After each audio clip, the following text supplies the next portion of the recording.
iostudy.net.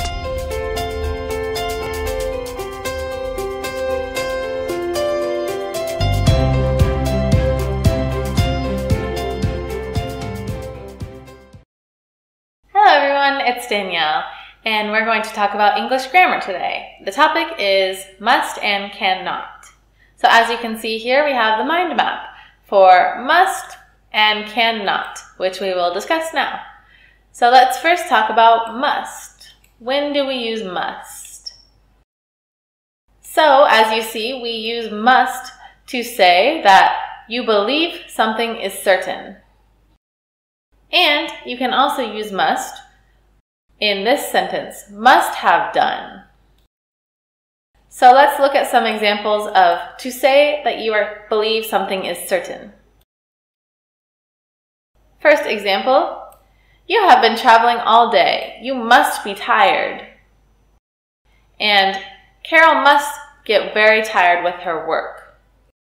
So as you can see here, both of these sentences are used to say that you believe something is certain.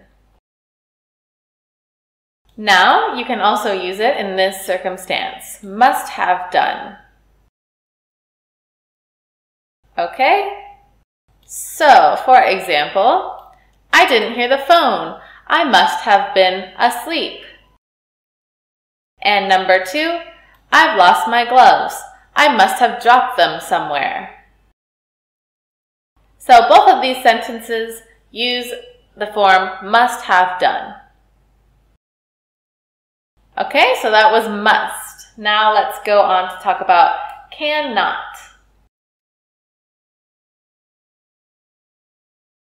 Cannot. We use cannot to say that you believe something is not possible. And in this form, can't have done. So let's see some examples. First, to say that you believe something is not possible. You just had lunch.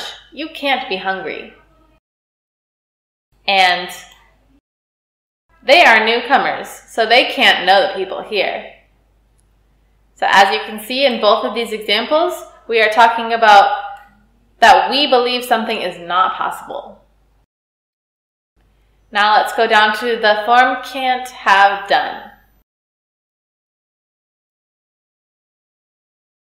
So example number 1 of can't have done. Sue was at work all day. She can't have contacted you.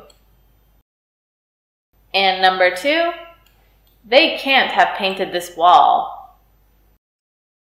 So as you can see in both of these sentences, we use the form can't have done.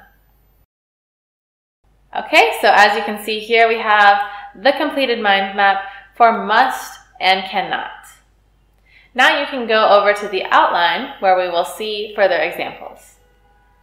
So you can go to the outline here, click on modals, and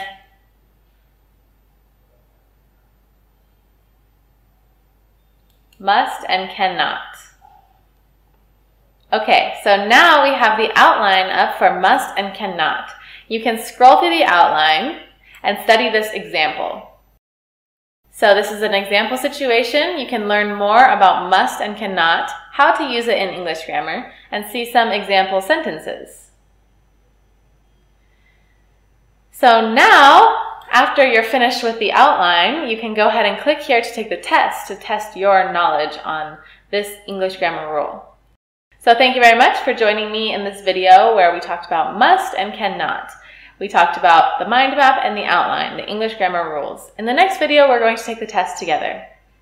So thanks for joining me. I'll see you again in the next video. Goodbye.